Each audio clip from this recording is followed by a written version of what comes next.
Bien, voy a continuar con mi serie de los primeros 100 videos sobre lo que le estoy llamando la doctrina de Joel Marrero. Ya lo dije en los videos anteriores, Joel Marrero es un cubanito, como todos los demás, que nació dentro del proceso de la Revolución Cubana, de la generación de los 70, o sea, de la generación que iba a vivir el primer congreso del Partido Comunista de Cuba, y a partir de ahí va a disfrutar de las bondades y de los disparates del socialismo hasta la caída del bloque socialista.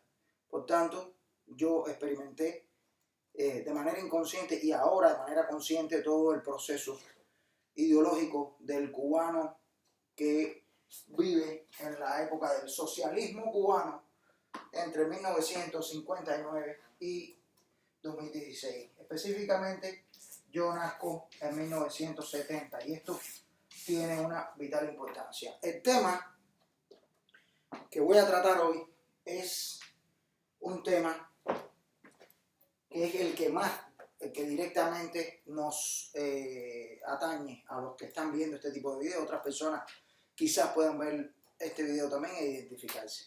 Y es el tema de lo que es la ideología, la cosmovisión. La ideología más inmediata que tiene cualquier ser humano, que es la cultura cotidiana.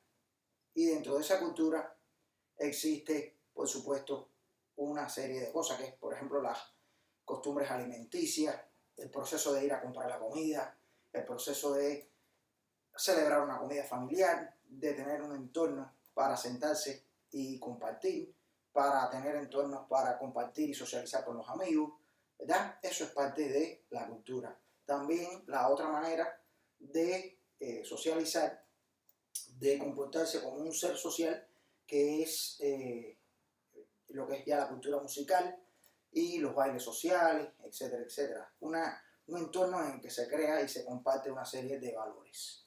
Nosotros tenemos que tener en cuenta lo siguiente, y es lo que voy a tratar hoy. Se llama la falsificación de la identidad cultural. Desde el punto de vista mío es falsificación. Desde el punto de vista de el socialismo cubano es la creación de una cultura socialista más justa. Pero yo creo que a pesar de que esto puede haber sido originado desde una buena intención, y lo dudo todavía, realmente los resultados han sido totalmente desastrosos.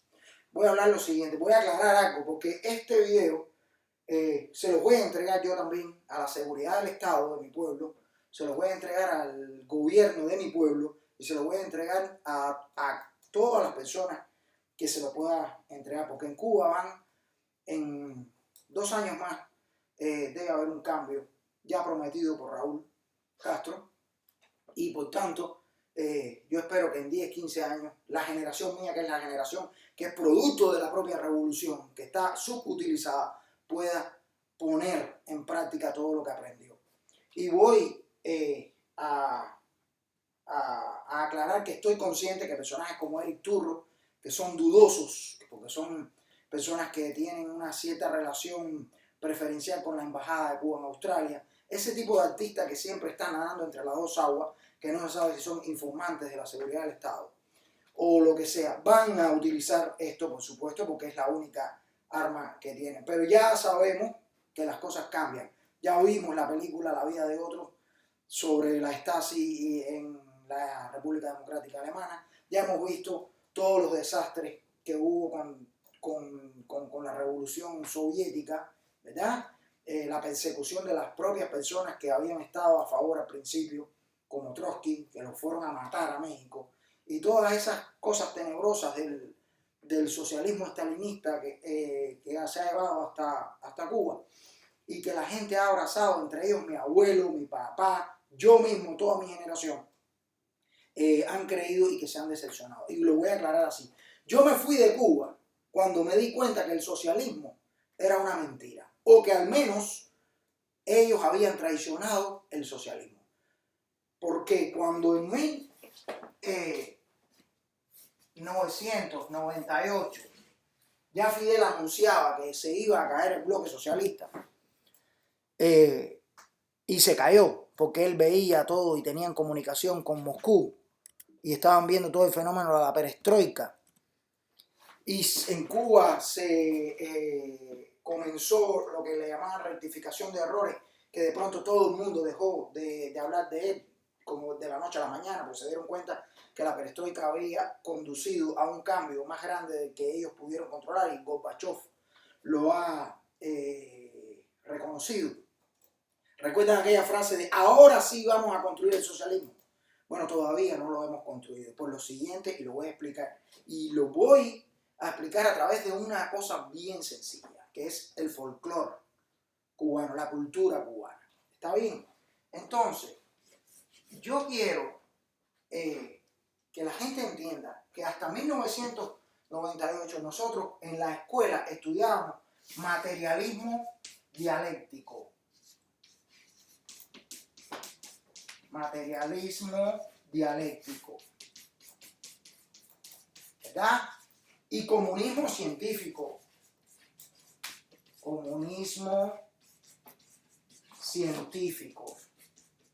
Si recordarán alguna canción de Revés, por ahí habla de que la materia se desarrolla y muere y todo eso. Esos temas eran tratados por los mismos que hoy están cantando Yemayá, etcétera, etcétera.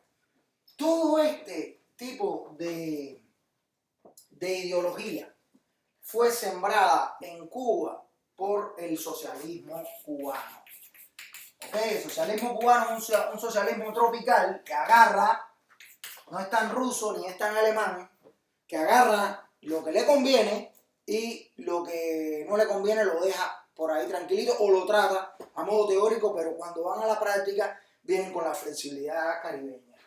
Bien, yo tengo una formación científica porque estudié, ya lo dije, en un instituto preuniversitario de ciencias exactas y estudié todo lo que estudié de una manera muy seria. Por tanto, me creí en materialismo dialéctico, que la dialéctica ya sabemos que no viene de Carlos Marx, sino que viene de Hegel, pero a Hegel se le acusaba de idealista y de burgués. Por tanto, a Hegel nunca se le mencionó ni se le estudió, solamente nos enseñaron directamente sus limitaciones.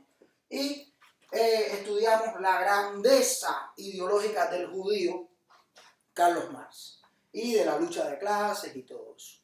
Y una de las cosas que hemos visto que es repetitiva en todos los sistemas socialistas, o sea, contados a partir de la Revolución Rusa o de la Revolución Soviética de 1917 hasta la fecha, todos han hecho una revolución cultural.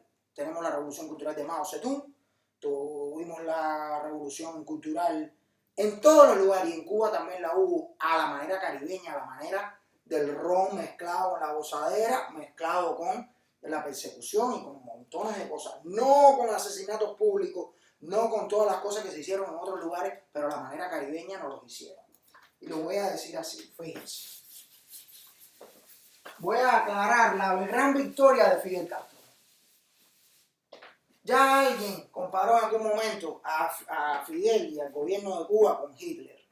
Y por supuesto el mundo decía, digo, no, ustedes están locos, esto es lo otro. Y entiendo por la parte que lo digo, porque por supuesto que Fidel Castro no ha matado judíos, ¿verdad? Porque Fidel es mucho más inteligente que Hitler, porque Fidel tuvo un Hitler atrás, porque Fidel tuvo la experiencia de Pol Pot en Camboya, en Kampuchea, ¿verdad? Y Fidel hizo todo bien hecho. Y eso es lo que hay que reconocer la gente de Miami. Es que Fidel, para poder cambiar las cosas y para poder resolver las cosas en Cuba, no se puede negar todo. Hay que entender lo bueno y lo malo de Cuba. De Cuba, ¿ok? A Cuba no se le puede entrar con tonterías. Mira, este país tuvo la inteligencia de hacer exactamente lo mismo que había hecho Hitler y lo mismo que había hecho Stalin y lo mismo que había hecho Pol Pot y todo, pero a la manera caribeña, con son y ron. Por por eso hasta el día de hoy seguimos siendo un país subdesarrollado. Y todavía nos creemos que matar una gallina y que creer en Changó, que se monta un caballo blanco, que no había en África, ¿verdad? Es cultura. Y les voy a explicar de dónde viene todo eso. Primero déjenme aclarar que Pol Pot sacó a toda la gente de las ciudades y los dejó ciudades vacías completas y los puso a vivir en el campo, porque tenían la idea de ser la potencia de arroz del mundo y puso a gente, viejos, niños, jóvenes, todo el mundo bajo la dirección del partido a vivir en el campo, a crear presas y a crear campos de arroz. Y ahí murieron gente, y la gente que no estaba de acuerdo fueron perseguidas, torturadas, quemadas, de todo. Y ya se sabe, ahí están los museos, porque yo trabajé además en un documental cuando trabajaba en la NHK sobre ese tema. ¿Qué hizo Fidel? Fidel no hizo eso. Fidel creó las escuelas al campo, ¿verdad? Y puso a los niños como una asignatura, ¿verdad? Muy bonito, como una asignatura, y utilizando las ideas de José Martí de la combinación del estudio con el trabajo, puso a niños como yo que vivieron un estrés tremendo para llenar una lata de café, ¿verdad? De 30 libras, en media jornada laboral. Nosotros trabajamos media jornada laboral, 4 horas, bajo el sol, con hormigas, con montones de condiciones que hoy por hoy los trabajadores agrícolas en ningún lugar del mundo trabajan bajo esas condiciones. Pero nosotros vivíamos en una escuela, ¿verdad? Y nos hicieron una escuela que era como unos hoteles socialistas, con albergue, con instalaciones docentes, ¿verdad? Con terreno deportivo. Y ahí nos alejaban de nuestra familia desde los 12 años hasta los 18. Por tanto, nosotros veíamos a nuestros padres solamente, no llegaban a 48 horas cada fin de semana, mientras nos mantuvieron el régimen de pase para ir a la casa una vez en semana, ya después era una vez en 2 semanas. Entonces, Fidel logró imponer lo que eran las concentraciones de trabajo forzado, porque si no cumplía no eras un pionero revolucionario, no estabas de acuerdo con el régimen, te botaban de la escuela, y entonces pasabas tu vida como un ignorante, y después a los 18 años sabías que te tocaba el servicio militar y te podían mandar para Angola, y en Angola podías morirte. Por tanto, lo mejor era obligarte a que trabajaras mientras estudiaras. Los niños como yo que hicieron lo mejor y estudiaron una vocacional de ciencias exactas, también tenían que trabajar. Al mismo tiempo hacíamos deporte y todo eso. Muy bueno, tuvimos una formación tremenda, pero es cierto que trabajábamos forzados. Así que déjenme aclarar que la revolución no regala nada, porque los valores no se crean de la nada, y eso lo sabemos por el mismo materialismo dialéctico, ¿ok? Todo se transforma.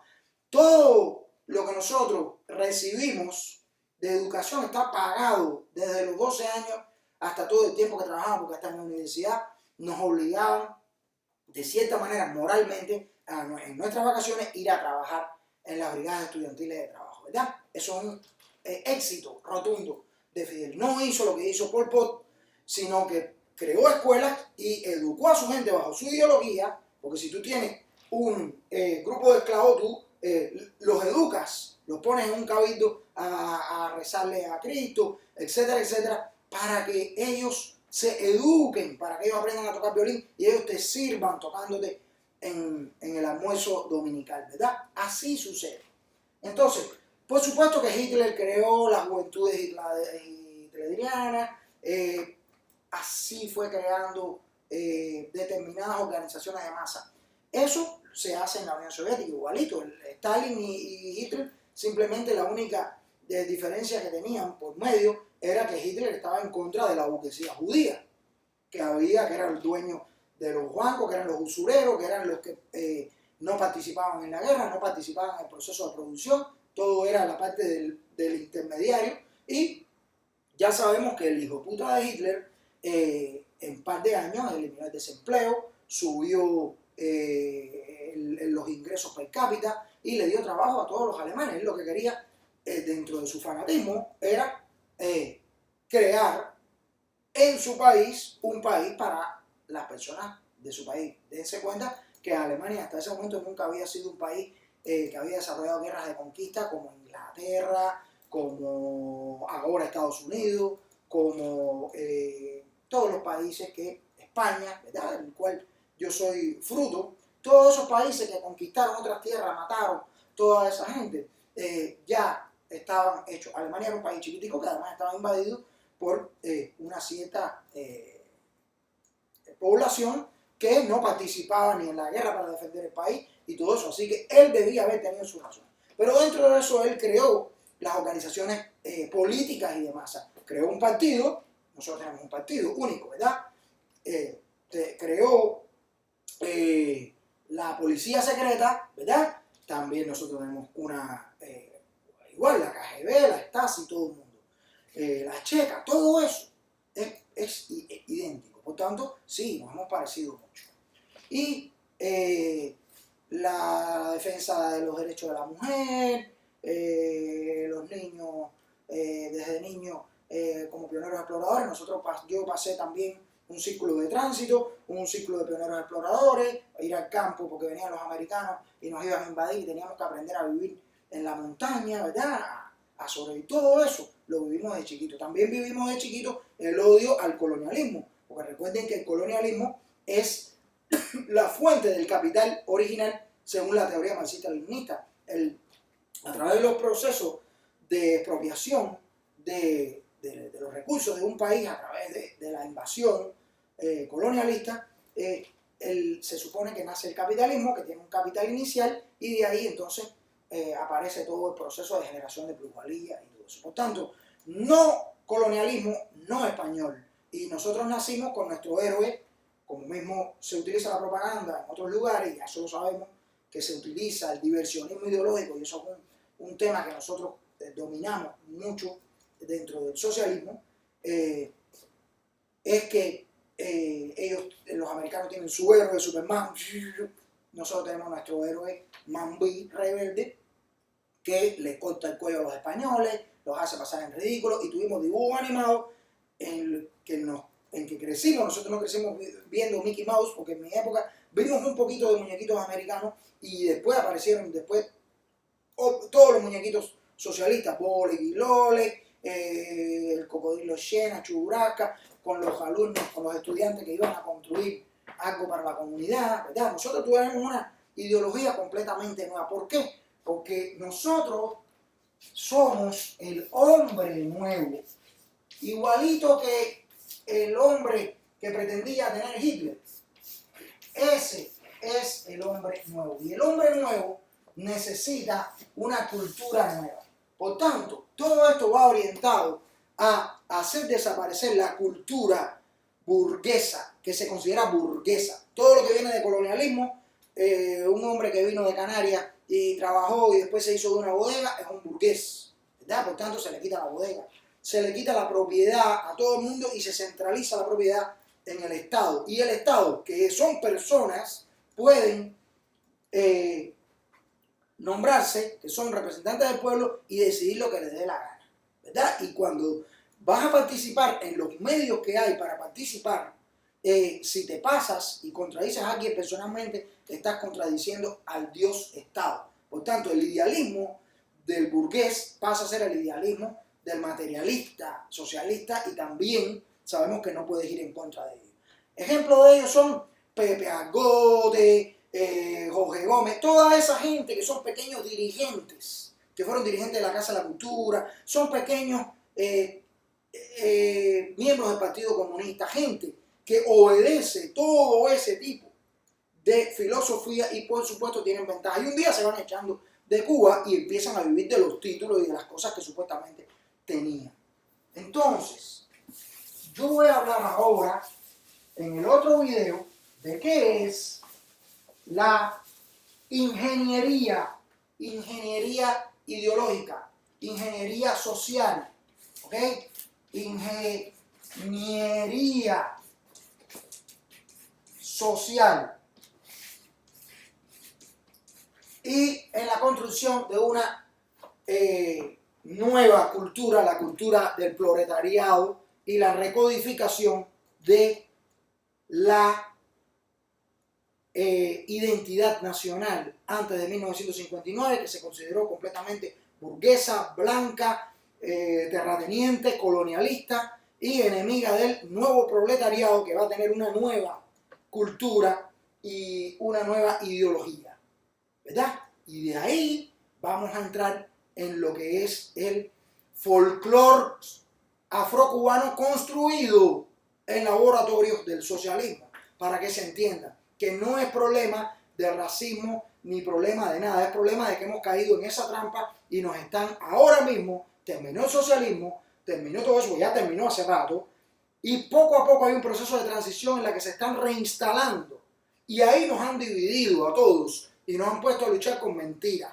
y por eso ahora es que todos estamos uno contra los otros, y por eso no entendemos qué es la cultura real, y todo el mundo está apelando a su complejo histórico, a los complejos raciales y a todo lo que nos ha inculcado durante 50 años. Por tanto, esto ahora va a ser un problema, pero de aquí a 10, 20, 30 años quizás se entienda de lo que estábamos hablando. Y en el próximo video voy a hablar del fraude ideológico del folclore afrocubano.